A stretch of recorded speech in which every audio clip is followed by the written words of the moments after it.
Hello guys, welcome back to another video. Today I will show you another video of my other house. This is a house tour. I don't know what part is this. Okay, first off, we're gonna start in the backyard. First, I got a bucket of fruits.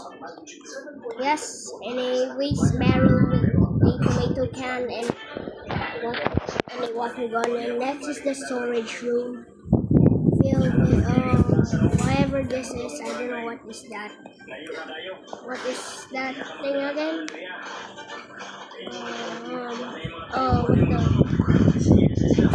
What's that? Lapis philosophorum.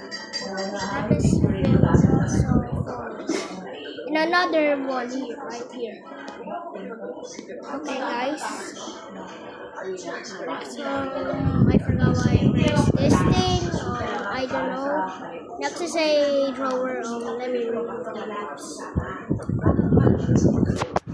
And a working lamp. Yeah.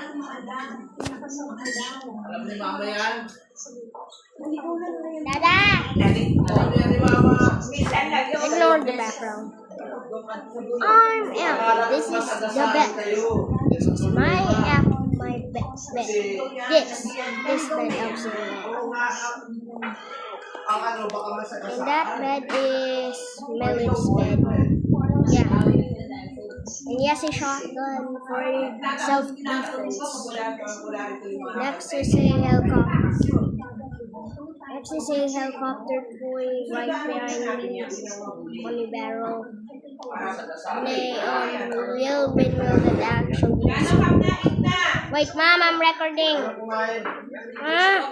Next is a vacuum and a drawer. That's it. Anyways, that's the end of the video. Just like 2 minutes.